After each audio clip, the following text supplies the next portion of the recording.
Hey, what's keeping you up so late?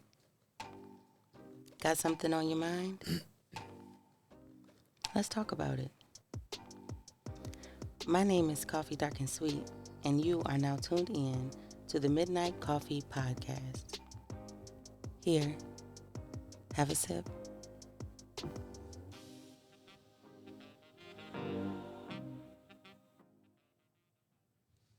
What up, though? What up, though? Welcome to the Midnight Koffee podcast. I am your humble host, Coffee Dark and Sweet, poet, mother, mompreneur, all that jazz. I am here with Omari Barksdale and Ann Lynn, and today's conversation is called "Do Something." A lot of times we look at things like domestic violence and sexual assault from a perspective as if it's not our baby, as these things are not actually happening to us. So there is nothing that we can or should do about them. So I guess that is my trigger warning that this is a sensitive topic today. And I have the best people in the room with me to have this conversation about what we can do as a community to strengthen ourselves and our children and our loved ones during and after these kind of experiences happen. I'm going to give Omari the floor and let him introduce himself and tell us who you are and what you do. How you doing? Omari Barksdale. I am the director of programming for male engagement with Sasha Center, and I do trainings for organizations and companies. I train their staff, their crew, around gender-based violence, healthy masculinity, dealing with issues of ego. So been doing that for quite a few years now. I'm one of the founding board members of Sasha Center. We're 14 years old now, I think. But worked with Haven in Pontiac as well as Avalon Healing Services, which is formerly known as Wayne County Safe, and did a program with them. I was with the Detroit Lions for 7 years doing programs around this with young men in high school. So very much involved, continuously doing trainings and learning. So this is some of the work I do in life, but this is the work I'm most passionate about. Thank you. Thank you for sharing that, and thank you for your intention with that work. I'm going to let Ann Lynn introduce herself. Hi, my name is Ann Lynn. I am the founder and executive director of We Three Queens Community Outreach Organization. We are a community-based BIPOC organization dedicated to helping our community in any way that they need help. We provide services from homeless services all the way down to advocacy for gun violence, sexual assault, and domestic violence. We provide resources to our community to make sure they have what they need, counseling, mental health awareness. So, yeah, it's definitely been challenging but rewarding in the same. Thank you. Thank you for sharing that. And I invited Ann because if I can get into a little personal, if you don't mind, me sharing Ann. So it's interesting that you mentioned, Omari, that you worked with Haven and Avalon and Wayne County Safe. And these are programs that I've had to count on in my transition from domestic violence and abuse to safety and freedom. So I'm definitely grateful to know that people that are in our community are touching bases and creating their own organizations for this.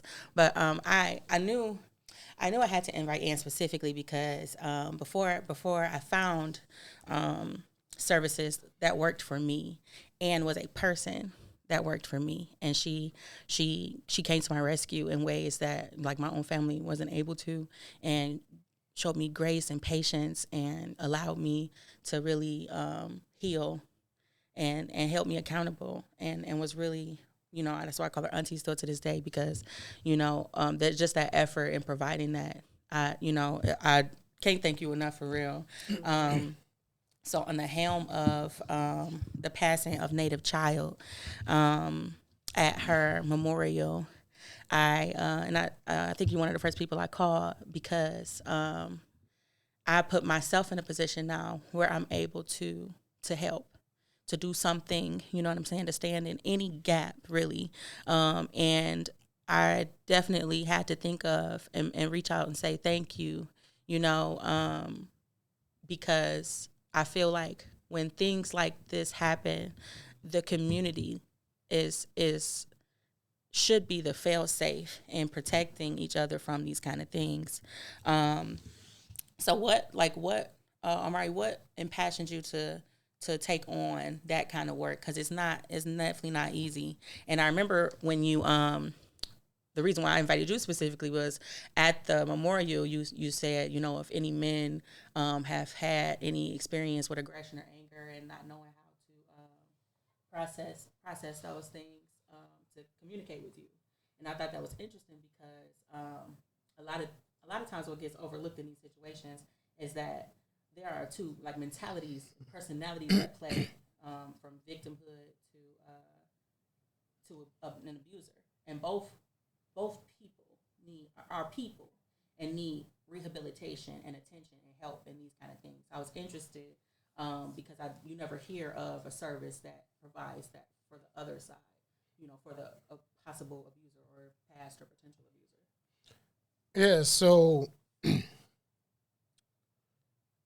and before I start, I have to say,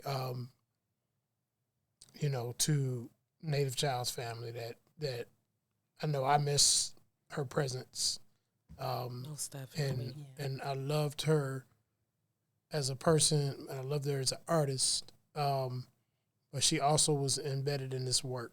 Yes. So, you know, I want to make sure I honor her in this talk, especially since you've already mentioned her. I don't want to blow by her name.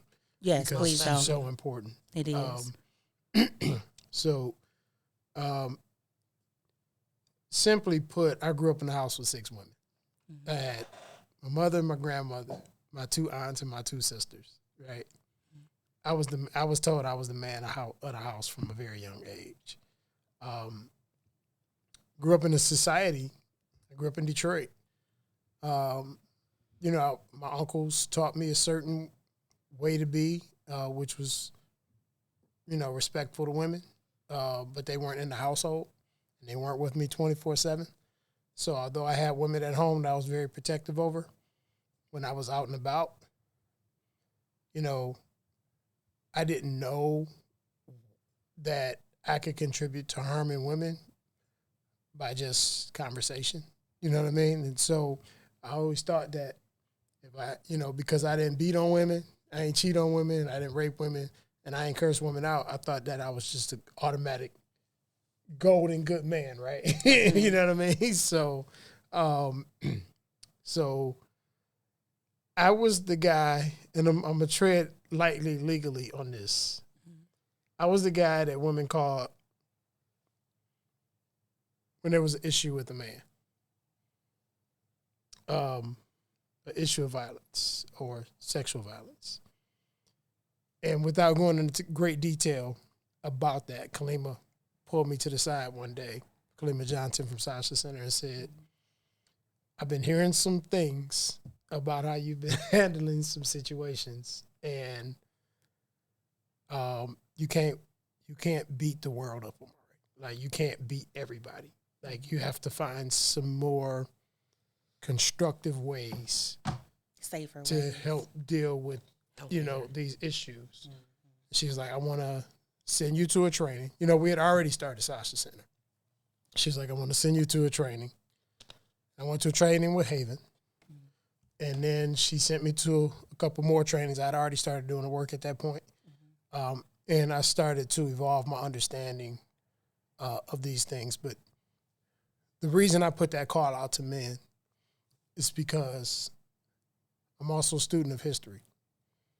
And I understand historically how we got here. And I understand how much intergenerational trauma was carried forth throughout the generations of our families and our society, and how we are where we are right now.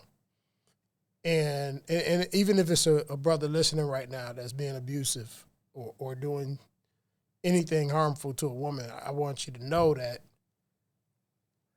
I'm 50 years old, and I have 50 years of deconstruction to do of all of the toxic things I learned, right?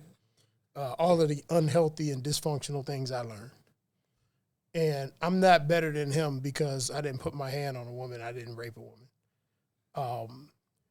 What I am is also trying to make sure that I'm as healthy as I can be for any woman I come in or girl that I come in contact with, right? And so my challenge to him is to not get like me, but to be with me, right? Walk with me. Walk alongside, right? Yes. So, so that I can show you what I've learned, and hopefully you take to it and you adopt it, in your movements. I just want to model this to folks, but I also want to continue to learn. There are men doing this work that are older than me. They're modeling things for me, and I'm learning from them, like Tony Porter with the Call to Men,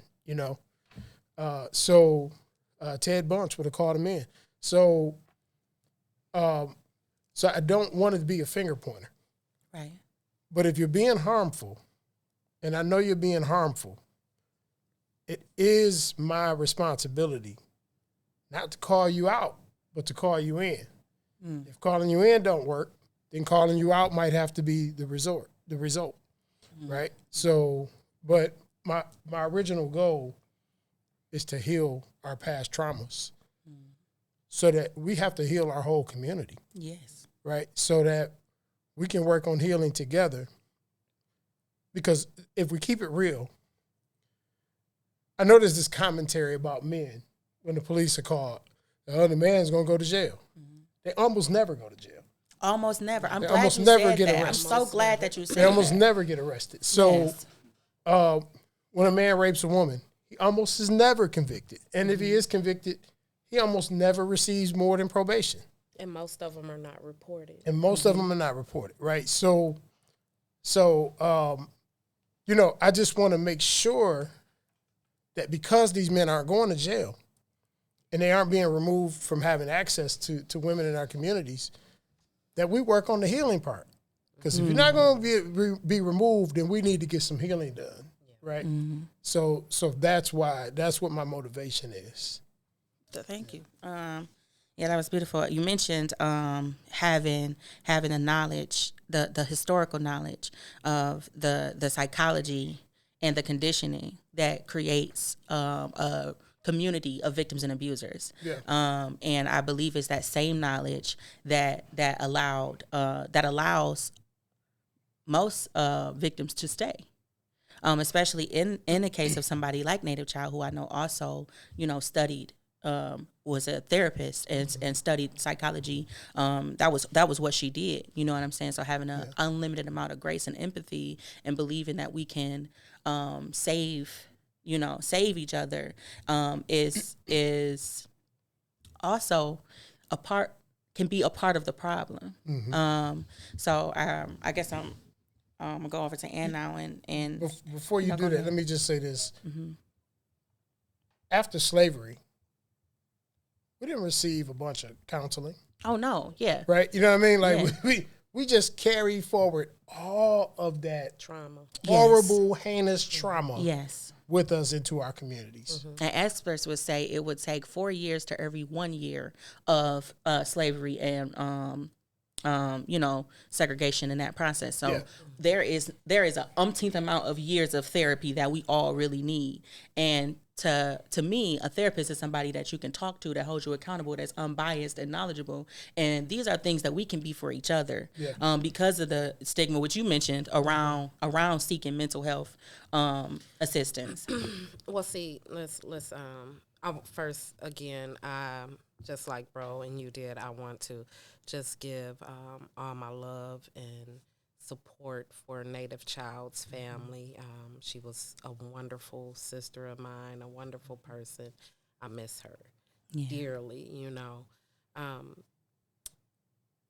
but the stigma around it has been there for so long because Black people, men especially, were taught to be strong. You can't cry. You're weak if you do. You can't come to another brother for help because you're weak if you do, and until we get rid of certain mentalities, certain stigmas, again, coming back from slave days. See, this is the thing. Black men don't kiss their kids because they were so used to having them ripped away from them in slave days. So it's hard to hold on to something that can be taken away from you. So we desensitize. Because at any moment back then, I have a husband. I might not have him next minute. I have a child. I might not have that child the next minute. Or I have a wife, but she also belongs to everybody right. else pretty much. So we desensitized.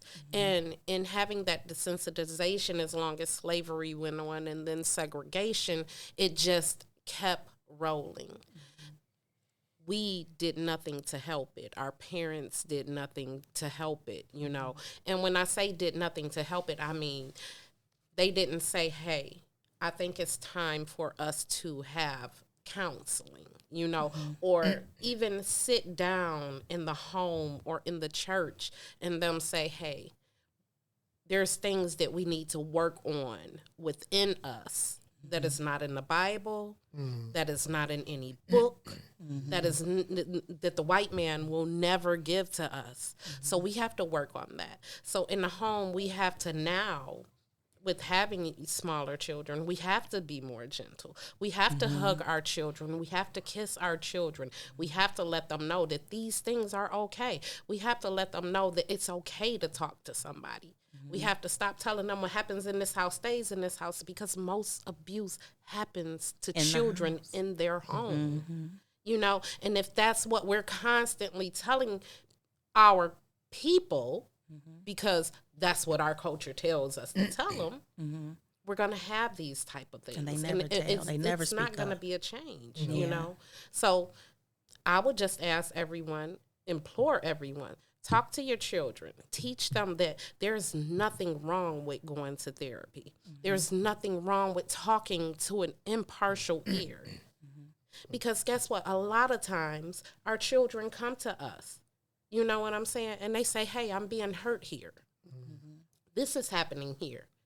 And because we mad and we gonna be these angry black people and we about to handle this ourselves, we go right to the person that's hurting those people. And we say, hey, you did this or you did that. And why did you do this? And they said this and they said that. But guess what now? You don't overlook the baby. You overlooked them. They don't have anybody to go to. And they don't no longer have anyone to trust because they don't trust you to protect them because you didn't protect them. Right. So now when they go home, they have all of this hate, all of this negativity, all of this abuse and trauma from the person who they already needed help to get away from.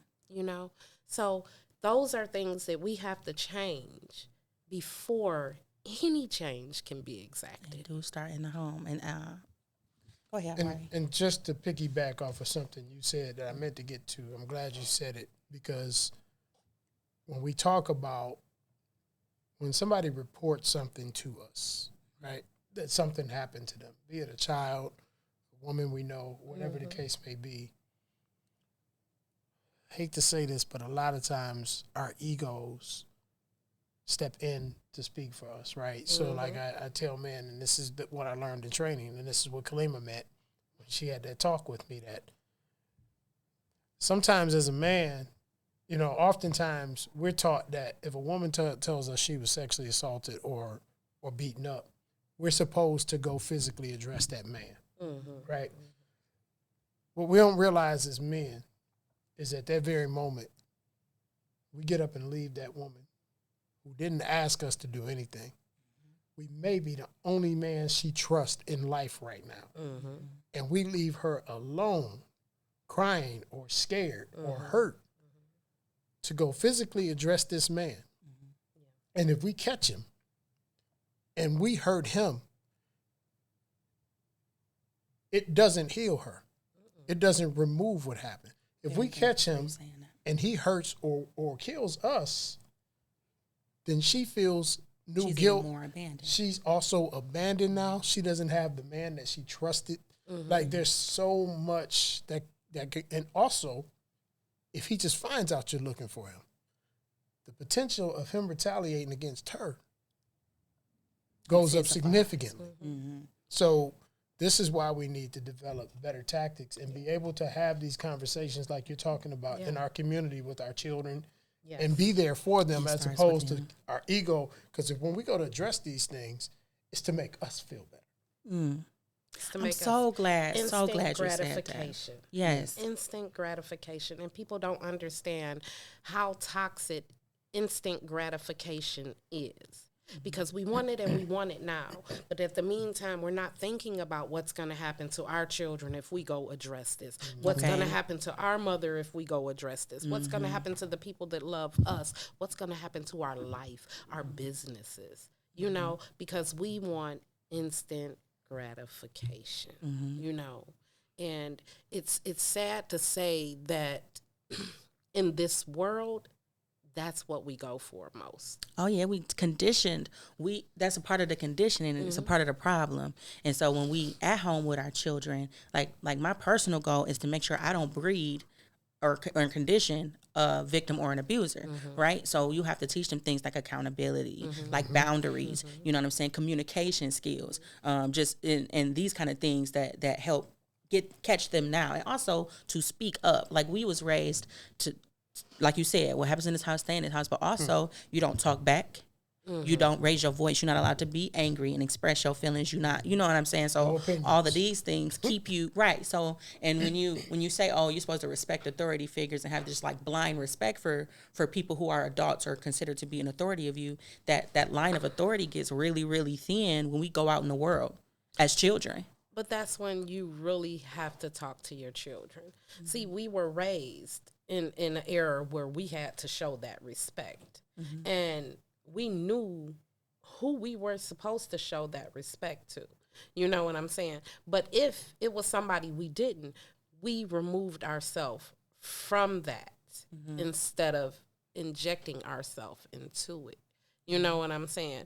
So as a child, my mom had a friend who I did not particularly like her ways, you know, and I don't know what it was. She had never done anything to me, but it was something about her that I did not like. Instinctual. And I was a child. I was about 6, 7 years old. So when this lady came around, I removed myself from this lady's presence. You know, where all my other sisters would be laughing, playing, and I removed myself from her presence because I don't know you. I don't know what you're on. I don't know what you're capable of, you know, but we were taught to be respectful. I had a mouth on me as a kid. So it was either go away or get in trouble. You know, so like there are respectful ways to create boundaries, even from a child to adult perspective. There are, and they have to be when you talk about. See, this is the thing.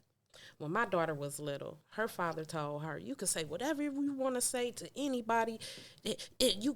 You have a right to have your opinion." She does. But she better watch out with that opinion because she cannot, it's not what you say. It's how you say it. It's how you say it. Yes. Yeah. You know, and he didn't see a problem with that until she went to school and told her teacher, call my daddy. He gonna beat you up. He don't like you anyway. Then it was a problem because she done told an authority figure, said this to an authority figure, and now he has called you. Now you want to call me about it. Don't call me about it because you allowed this.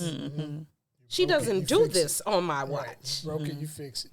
Yes. Yeah. You know, But, even though I still did have to talk to her, you know what I'm saying? But I had to also let him see the damage that I told you would happen. Well, that's the accountability part. No matter how long it took, it's going to happen. So when we talk about having our children have those boundaries, they are definitely allowed to have boundaries, but it's our responsibility to teach them healthy boundaries. Healthy boundaries and how to model them ourselves. Yes. Right? Yes. Like so the kids in my family, if we're at the family reunion or an event and I take pictures of them, I don't post them without their permission. Bingo. That's so even if it's a 4-year-old. You know what I mean? Like I teach and I do that to teach them that no matter how old we are, Mm-hmm. I want you to understand where that you have access to You your have own a boundaries. voice. Yes. You know what I mean? And that deserve to be you can respected. tell us what your boundaries. Like, I want them to practice, because you can't have healthy boundaries if you haven't had practice setting them and sticking to them. That's why it's so important. Like, that's such a huge, like, raising kids who can identify sexual assault and sexual harassment and aggression and can identify these things and just call them out straight out without an issue. These things are important to me. And to say to an adult, this person sexually harassed me, and know exactly what they talking about. We not using words like tata and cooter. No, we need to know exactly what is happening. But when it comes to adults, it's a more complicated situation because they are already set in their ways. And then if you, let's say, because one of my goals is to get like programming in schools to teach kindness and boundaries and this kind of thing to in schools, right? But how is it going to land on a child that is at home watching their mama get abused or their daddy get abused or whatever is going on, or nobody's holding each other accountable in the household? It's not going to land the same on that kind of on a child in that kind of environment. So like what we need is like we need multi-pronged approaches to the situation, because as when people are adults, it's a lot of people don't want to be involved. And what happened with Native Child's passing exposed it laid a burden on me, but it also like exposed so heavily how detrimental that mindset is, simply because with the monument of a person that Native was, right, and knowing that there were people who knew for a fact, not from rumors, but there were also people who knew rumors, but knew for a fact like what she was going through and who was doing it, and to still feature this person and blow them up as monuments and hold them up as pillars and examples in the community. I feel like we failed our community at that point, because these people, what kind of systems need to be in place to make sure that people know, like, hey, this person is unsafe, or maybe if it's interesting to me that if a mother is struggling financially, right, and she goes into a liquor store or something and steals some diapers, they're gonna put her picture on the wall. This person is a thief. Yeah. And now that person is publicly shamed and not allowed to be in that establishment anymore. But we don't hold abusers to the same standards. Yeah. Like where is our safeguards? You know what I'm saying? For the programs that you guys operate and participate in, people have to reach out for help. But we know for a fact that most people, abusers and victims, are not going to reach out for help. They just simply not going to do it. Right. So what can we do as a community? And this is a transparent moment for me. I was in Portland when I found out what happened to Kelly. I was in Kentucky. And I was there for 3 weeks. Wow. Like, that was right after I got there. I got there on the 3rd. I got that call on the 7th or the 8th. So I'm in Portland trying to manage grief, all of these feelings and grief, and still having to work every morning. I was up at 4:30 every morning working, not getting back to the Airbnb till like 6 or 7 at night. I'm out there. I'm also having issues with my ex-wife at the time, who lives out there with the boys, and having issues with trying to communicate with her through some of the things she's dealing with. And I'm like, I got all these things popping, right? But I told Khalid and Professor Griff, we were all in the house together, and they were hurt, So I was hurt. I was hurt for a long time, every day out there. And that's usually a joy spot for me, being out there. But one of the reasons I was hurt is not just because of how it happened, not just because of who it happened to, but because of who did it. Because we've been friends for over 20 years. That's my brother, right? And that's a big issue right Yeah. there. You know, And I didn't know. I knew he was capable of harm, but I didn't think he was capable of harming To that a extent. woman. Oh, okay. I've only known him to go at men in kind of these wild ways, right? Not even to that extreme. So I'm in my head. How did I miss it? What did I not know? I did not know because we at Sasha Center did a Protect Her Slam in September about protecting black women. He was on the open mic. She was in the slam. well, bro. So, I had to really, really, really reconcile that and work through that because it's, but there were people who knew. And what I will say is, just from a legal standpoint, from an agency standpoint, and from a whole bunch of standpoints, including her safety, ultimately, she wasn't protected. Yeah. But had that information been put out prior to and it got to him, then it could have been more detrimental earlier. So there's a lot of sensitivities in how we handle. Right. That's why we here together, Yeah. because we trying to figure it out. It's a way to do it. Yes. And I'm going to get to that, but I want to, And what went on, I've known for many years about the abuse. We talked, me and sis, for many years, along with them, other people in our community actually trying to do counsel with them.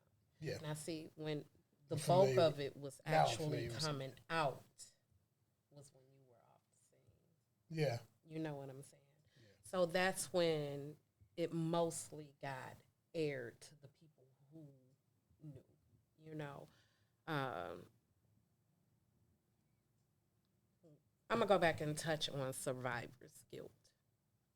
People don't understand how important survivor's guilt is, you know, because anybody could carry it at any time. Yeah. The most educated, the most. At any time. You know, See, when the venue that he was speaking about before we came on air, I had a venue over on Harper and Van Dyke. Yeah. It was called Cafe Haven. We did an open mic, Enlightened Minds open mic night there. And that is where they met at. I didn't know that. That's where they met. No, not at that one. They met at the one on Woodward.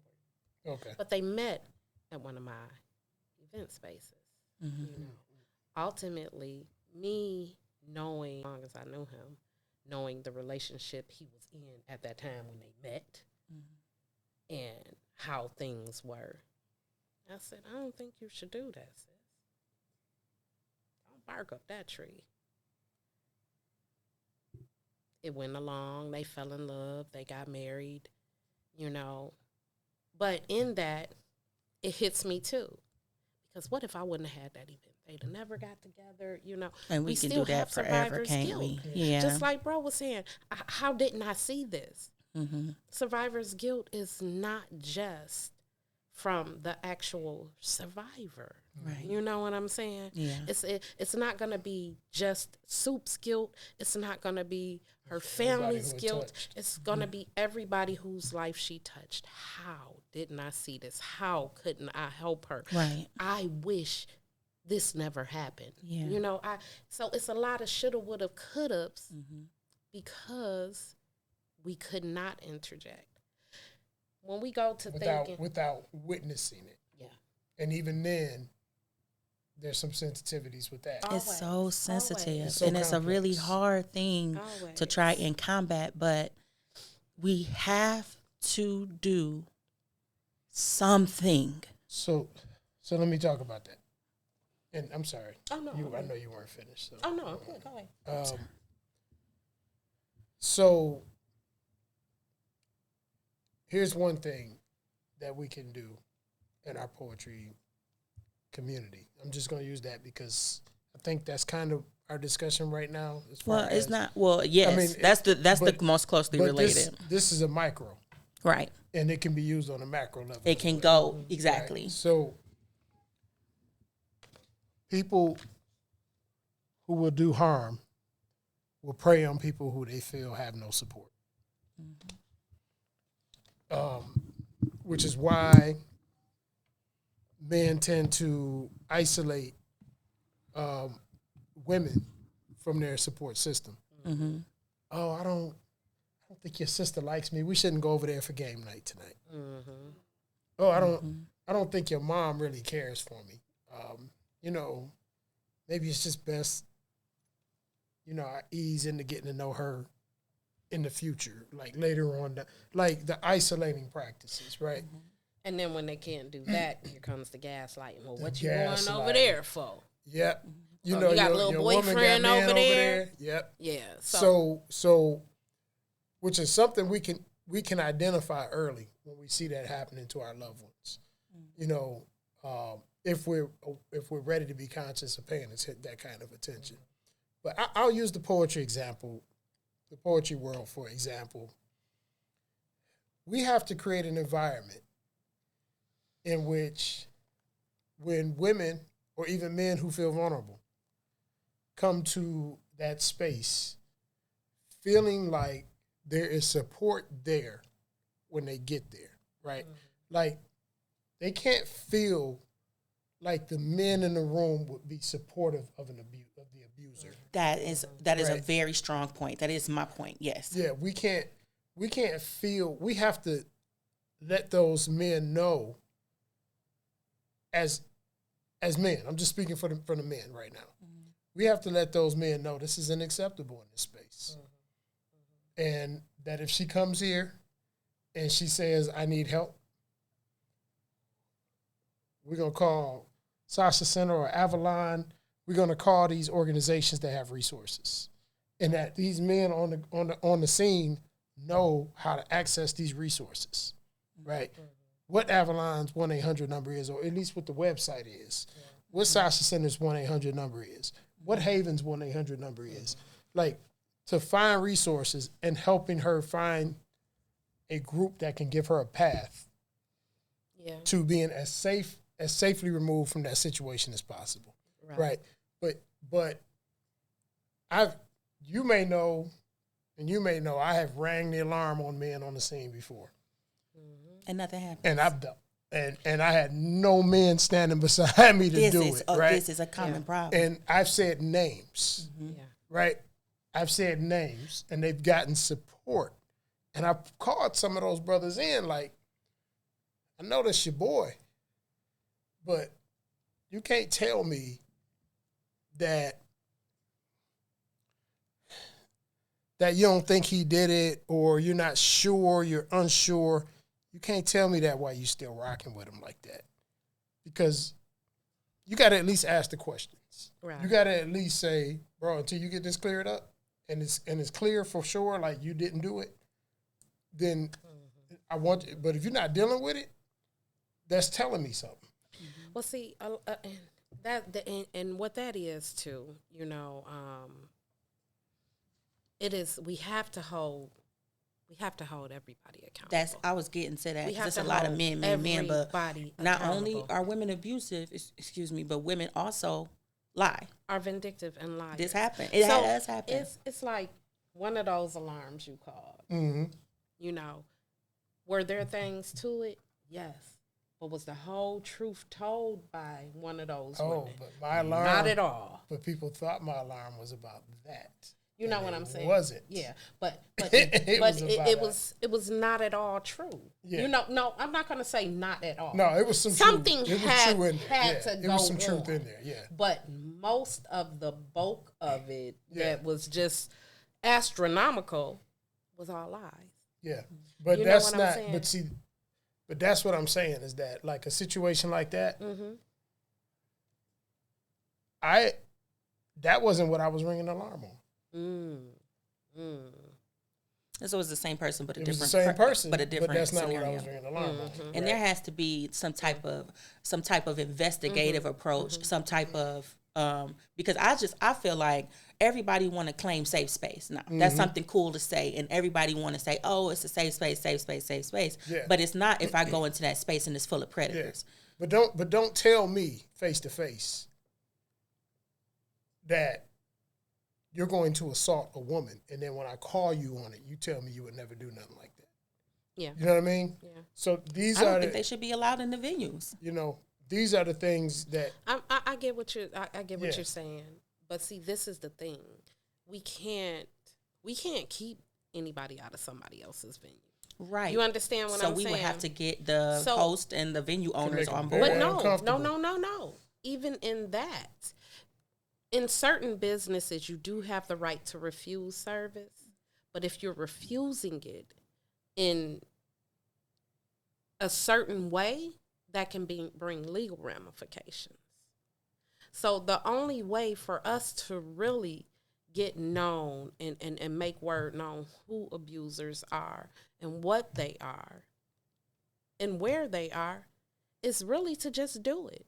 But the safest way to get any victim out of abuse would be to talk to that abuser and talk to the victim and hold a true conversation. Because right now, you got to remember that if he went up, saw a girl getting beat up at a gas station, her and her boyfriend fighting at a gas station, bro get out the car and try to go help her and interject himself, 9 times out of 10, that woman is going to jump on him. You know what I'm saying? So it comes That's why I teach nonviolent bystander intervention. Yeah. So it comes in training. We have to put more QPR training out here. I agree with that. We have to get more sensitivity training out here. You know, we have to be able to know how to put ourselves in situations. How to stand in the gaps. I have 2 friends. I love them to death. Right now, they are going through hard times in their relationships. But they got all these outside influences talking. I love you both. You're wrong here, and you're wrong here. Mm-hmm. But what I can say is your child deserves to be happy, deserves not to see, hear, or feel any of the fighting, violence, or negativity, even though there is no fist fights. Words cut deeper than fists sometimes. Mm-hmm. I've had some words said to me that I would rather been punched behind it. You know what I'm saying? Instead of it. Mm-hmm. So, in dealing with them, you know what I'm saying? Even I could take a stance and be like, yeah, you wrong.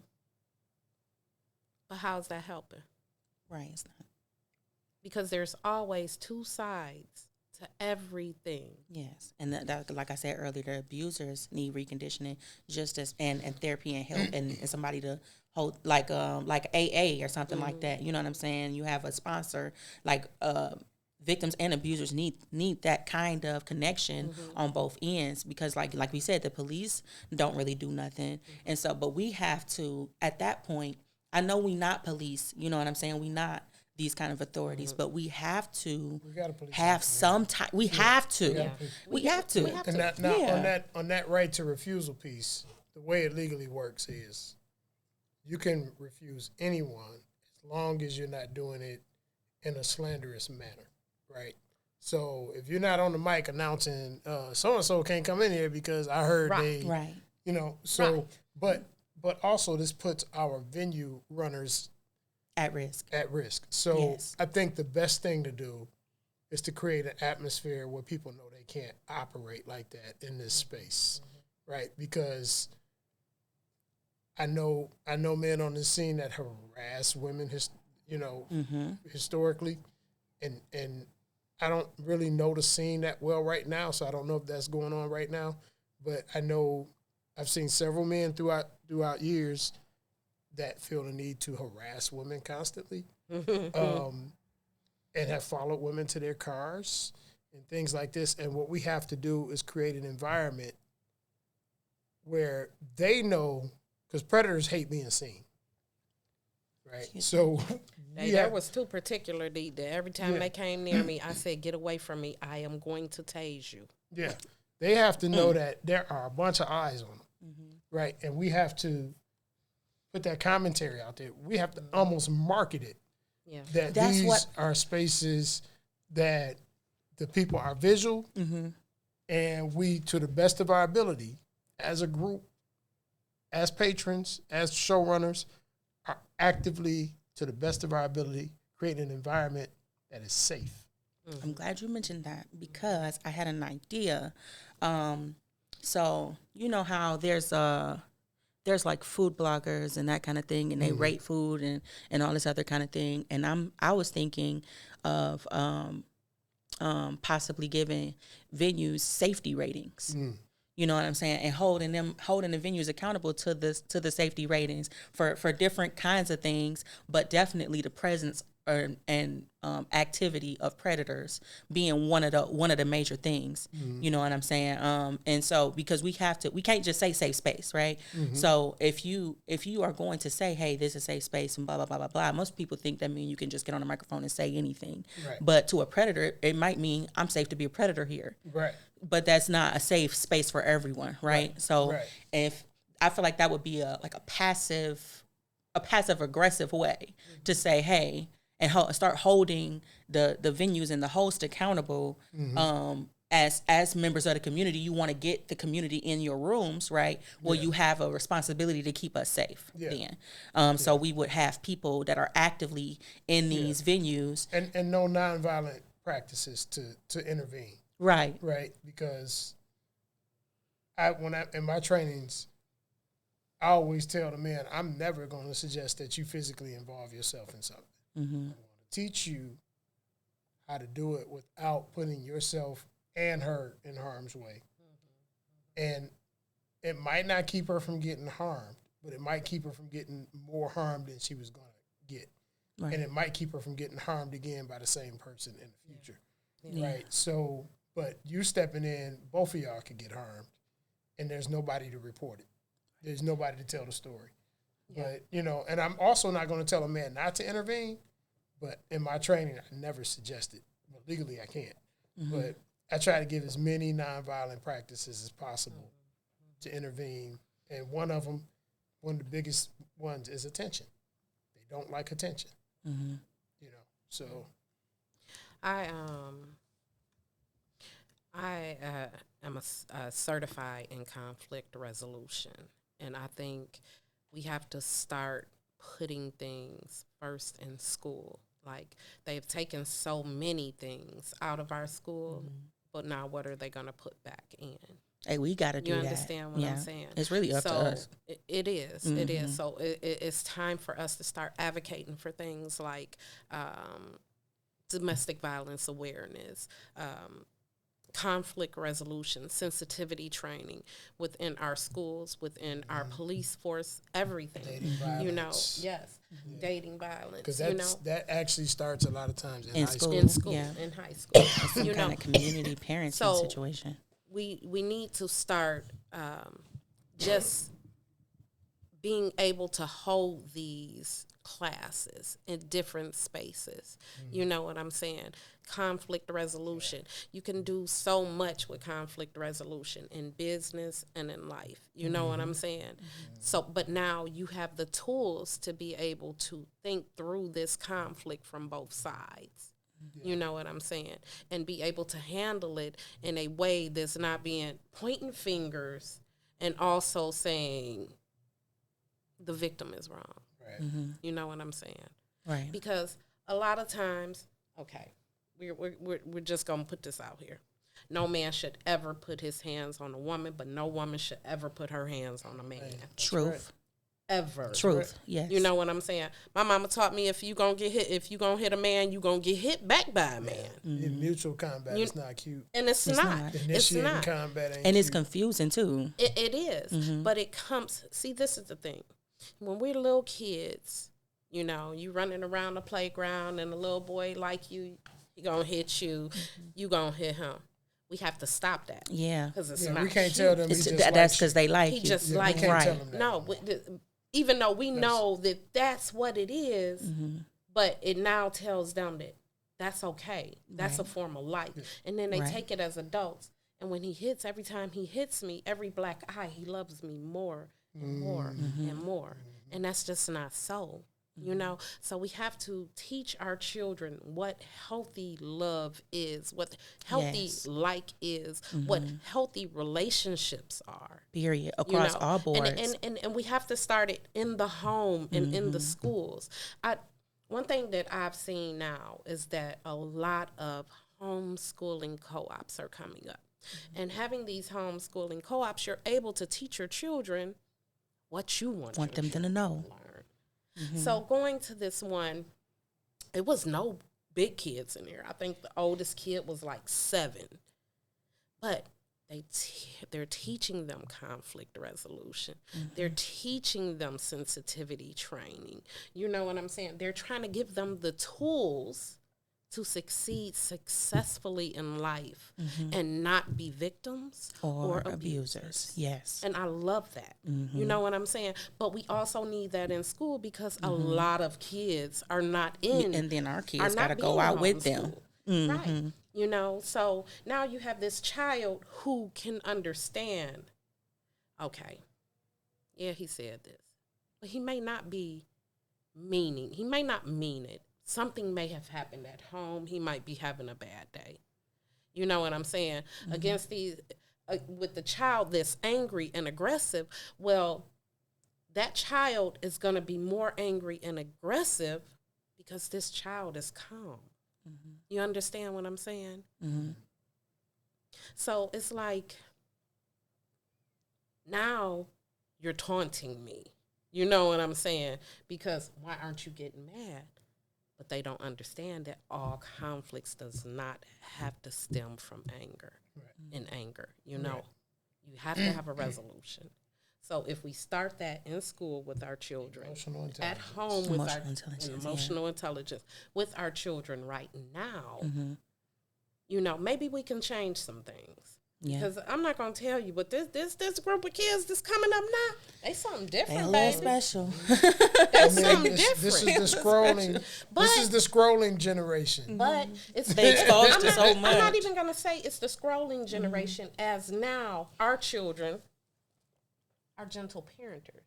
Why? Because they felt like our parents was abusive. That's because y'all taught. You know y'all what raised I'm a saying? whole child. Yeah. Right. What do you mean? No. You raise a whole child. See, you don't. What happened? Like, everybody doesn't have access to a parent that gives them certain skill sets and love. And some parents just say, and when I say scrolling generation, I mean children that can scroll for 4 hours without anybody saying nobody saying nothing. Right.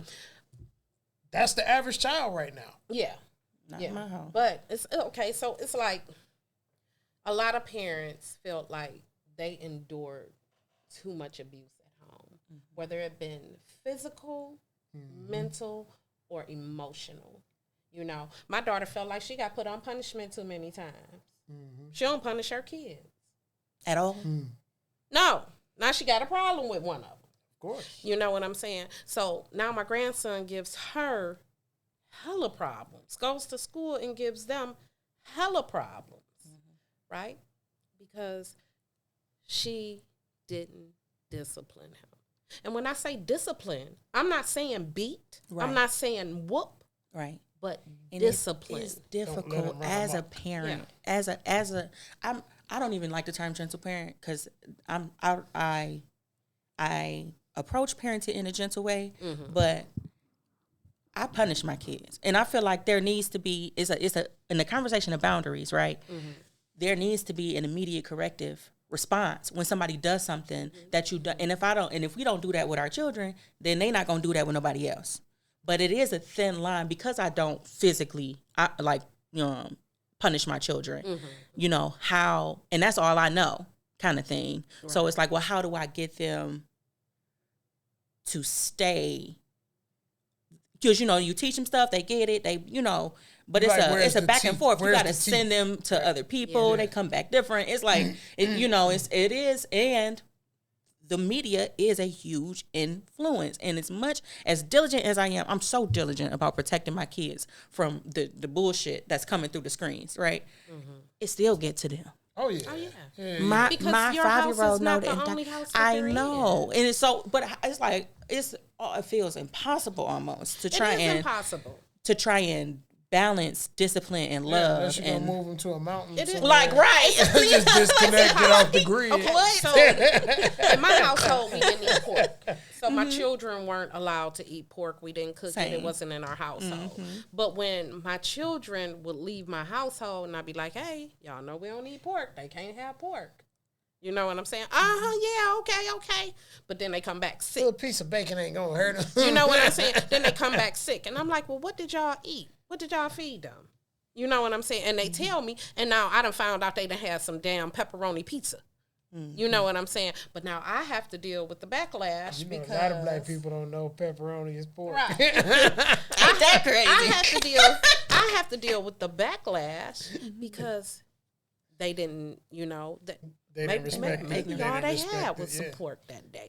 You know what I'm saying? So we have to be attentive to who we send our children to. Sometimes they can't go to grandma's house. Sometimes they can't go to auntie house. Sometimes they can't go to school. cousin house. Why? Yeah. Because they don't align with the same. You can't send your That's kid. why a lot of people are homeschooling. You can't send your kid I to would definitely be grandma's house homeschooling if they- and Uncle Charlie live in daddy the don't attic let and me do everybody say, just make sure they don't go near Uncle Charlie. Yeah. No, we're not going near this house. We ain't Right. going near the house. We're not going near Right. this house. So, you know, it becomes a whole thing. And And everybody overexposed. Everybody is which is why, overexposed. like the things that I teach my kids, which is why, like I said, one of my efforts is to get programs like that in school because I know for a fact they not teaching them kids because you can't tell somebody to be kind and they have no example of what kindness is. when we were young, there was etiquette classes for young women. You know what I'm saying? We don't have etiquette classes anymore. Etiquette was never taught in the schools. It was a class that you had to take outside. You know what I'm saying? So what we have to do is we have to start going to these children's centers, the recreation centers, the community outreach centers, and holding them accountable too. Where is your training for this? How are you going to help do this? And putting things there. Start you a nonprofit coffee things there. and do it. That's do I'm in the process. you It's- know- do that. I'm working training. on it. You know what Yeah. I'm saying? It's up to us. But one thing we have to really focus and zero in on is modeling behavior. Yes. And that goes for not just kids, but other adults. Yes. Right? Like, you know, and we like certain stuff because it's comfortable to us and it's even fun to us or we appreciate it on some level. But I'm looking now at, for the past 14, 15 years since Facebook has become popular, what I've noticed is petty is popular. Like, people take pride in being petty, right? And we think it's cute and it's funny and it's all that amongst us, right? But our kids are watching it. And then our kids are taking it to school. And they're being petty with the teachers. And they're being petty with the other students. And then we get mad at them for doing these things. I go into schools all the time. These kids act so petty with their teachers. And in some schools, right? But I think that we got to stop letting stuff become popular. That's very dysfunctional. Yeah. And We don't have really not a single inkling of control over that. When we were in We school, really don't. Yeah, when we were in school, yeah, I mean, it but was we can different. control it within ourselves. You know what I mean? Yes. Yeah, that's Well, what yeah. I'm saying. We got to model that. When we you were know? in school, it was different. Our teachers paddled us. Oh, I ain't know. Oh yeah. Yeah. Oh, yeah. Our parents gave them the If permission I was to acting a paddle fool us. in the hallway, Oh, you was in getting high it. school, my principal would headlock me. Paddles this dang on long. Oh, yeah. They didn't play. My gym teacher had a fiberglass rectangle tube with holes in it. Yeah. And he'd make you All lay of them over the had- chair Suck that and skin. it would come down whistling. It was like terrorism. It'd come down whistling. It was like terrorism. And is it a great way probably to put didn't that. hurt as bad as it. But you know what? You didn't have teachers beat up in their classrooms. You know. One kid beat up my teacher. And that kid's father came up there and beat him up in front of the teacher in the class. One kid, I don't know what he did to our art teacher. Our art teacher name was Mr. Jones. I got to say his name. I don't know what he did to Mr. Jones. I don't know if he threw something at Mr. Jones or what happened. But Mr. Jones picked up a block of clay and threw it at this boy and knocked this kid out. Okay? Knocked this kid plumb out and lost his job. But I think he threw a can of paint at the teacher or something like that. But you know what I'm saying? Because the teacher didn't know how to handle that situation properly, he lost his livelihood. Or was triggered. He lost his livelihood. You know what I'm saying? So we have to teach our children to be respectful to their authorities. With understanding where the boundaries are for the authorities. Most definitely. Yep. But we also have to teach our children that it's not all right for anybody to touch them, to put their hands on them, to poke them with a stick. It's not. It's just not. Not in this day and age. Now, if my children are on my block and you see my kid riding, my 3-year-old grandson riding his bike in the street, snatch his little ass off. Snag him up. You know what I'm saying? Because this is going to teach him to be safe. And it's going to teach him that just because I'm not watching, somebody is always does watching. not mean somebody else is watching. That's the village. That's the village, yes. That's the village. And that's the my difference. block didn't play when I was growing up. My block did And now not play. everybody. I was that kid It's riding down the weird. middle of the street. Now we don't even know our I think I got about 4 whoopings before my mama got to me. But guess what I never did again? Right on the Roll middle my of the big street. wheel down the middle of the street again. You know what I'm saying? So it's discipline in some ways, but it goes overboard. So how do we stop that? You know what I'm saying? We've lost it. The balance has been lost. And we never really had it. Right. She said we never really had it. We just didn't have social media along with our imbalance. It's interesting to me. Maybe we was just used to it. Yeah, we was used to Oh, it. very much so. It's very much so. Yeah.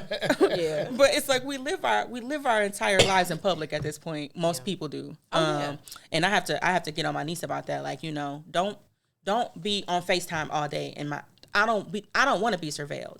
And so it's weird because we have a generation that's sacrificing safety and privacy for likes and attention. Tagging their location. And it's very strange though that it's like on Facebook and Instagram, and it's like we pretty much might as well be standing outside, screaming at each other and naked damn near. But we don't know our neighbors. Right. How is it that we so public? Kids don't play on the block. No. Kids don't play outside no more. The village is hard to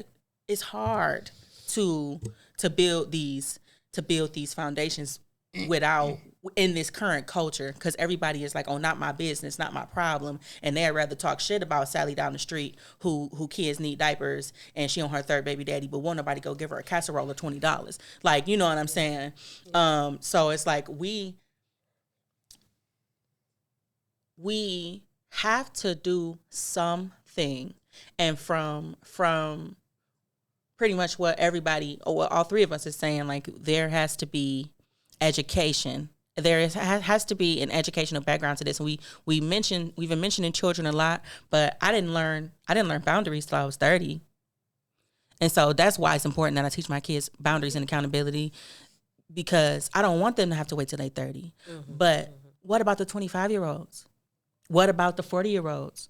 They need to be sat down in these same type of classroom environments and taught these same things. So if to the people who are listening, I just want y'all to know that it is up to you, and not you don't need 1 million likes or 1 million people or $1 million.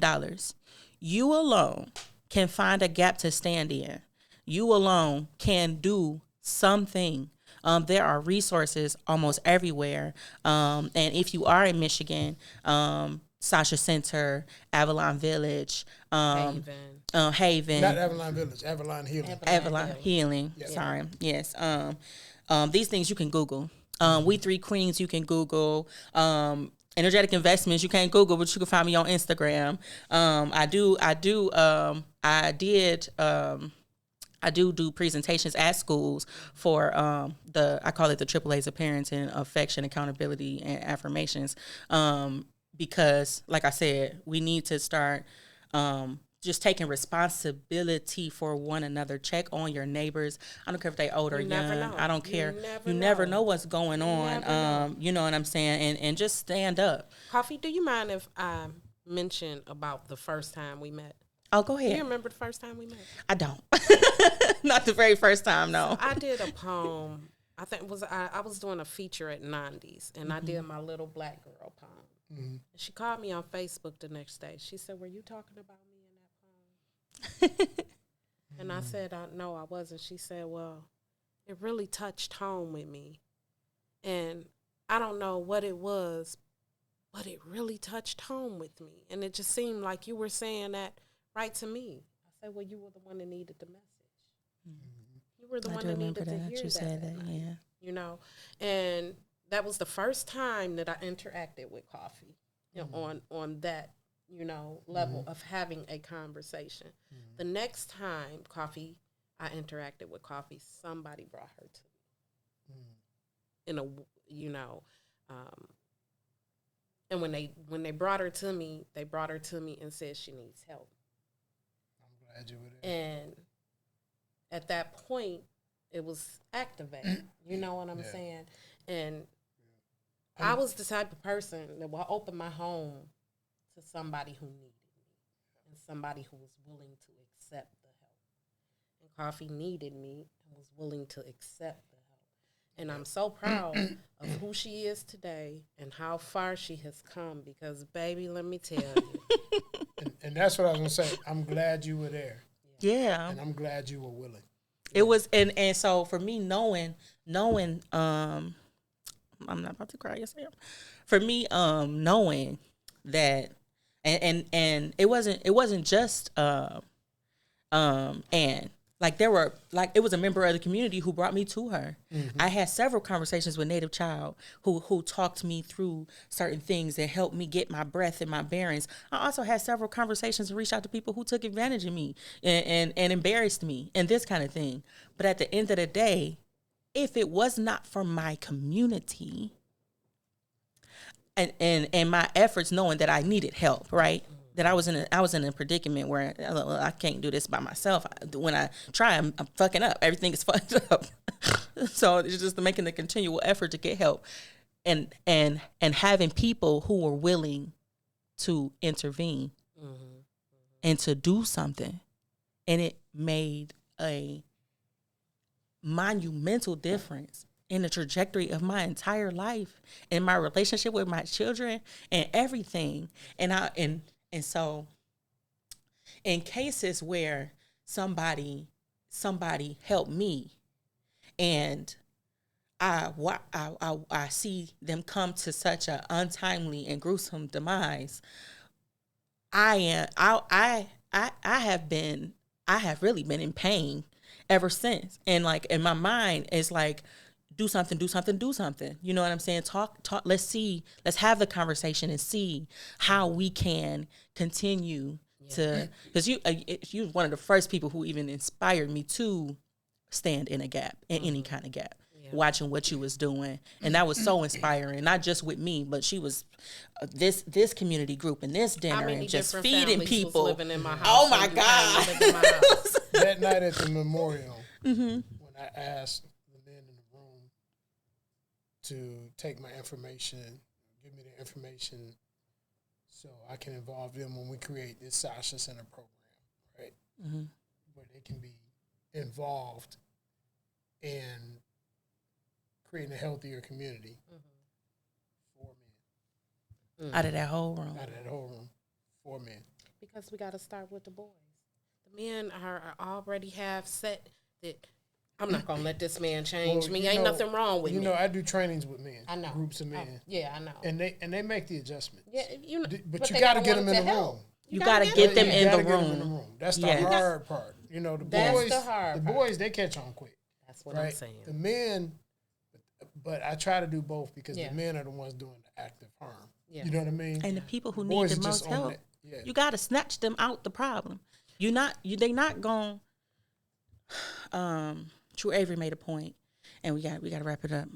But True Avery made a point that night. He said, if she is comfortable in the warmth of flames, and I'm paraphrasing, delighted by the light of flames, and she don't know she in a house burning, you really gonna leave her in a house burning? Like, no, you shouldn't. Yeah. You know what I'm saying? And so we can't wait on them to come to us. I just feel like we can't, as a community, can't afford to wait on them to come to us. We have to be more proactive instead of reactive, because we don't always have time to react. Mm-hmm. Well, anybody out here who may need help, my phone lines are open 24 hours a day. You can contact We Three Queens at 313-459-2410. Whether you need help out of a situation, whether you need prayer, whether you need to talk to somebody, if you're feeling like harming yourself or somebody else, please contact us and let us help you. Or if you are a resource or have any resources that people may need in any type of transition, or, you can also reach out and make yourself available. Most I know you have definitely. some events and stuff coming up. You want to mention them? Oh yeah. So we actually do. We have our garden cleanup. We opened up a community botanical garden, and we are expanding to a full U-Pick community vegetable farm, so that the community members, whoever they are, whatever you need, you can come and harvest it yourself for free and be able to have that's the sustainability in food.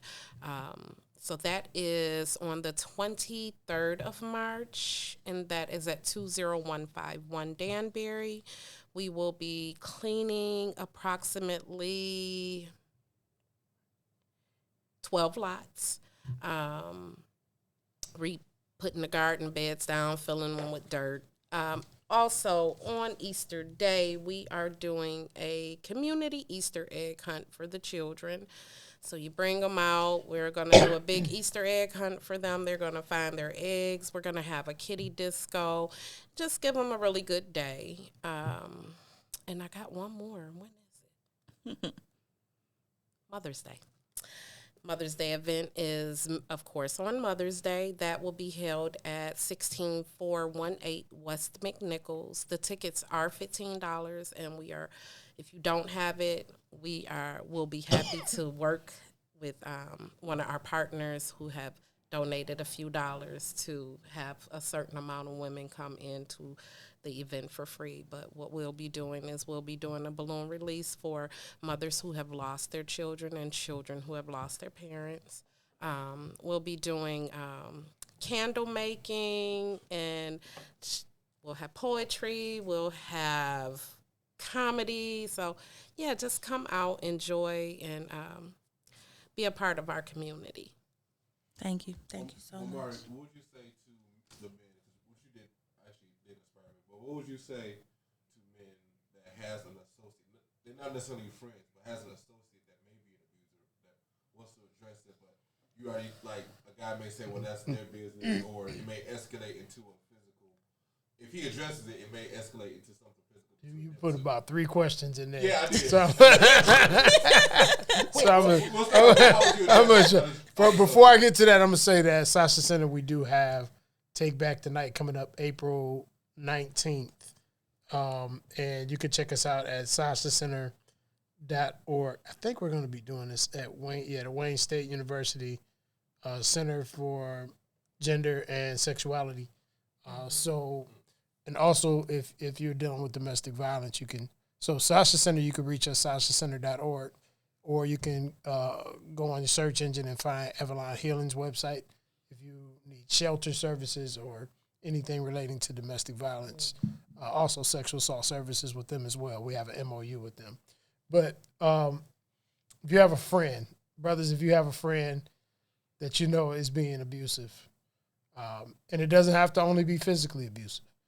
If you know he's being abusive to the woman in his life or his partner in general, try to work with him, talk to him about some programs, reach out to me through Sasha Center, and I can help you come up with some ideas to work through that.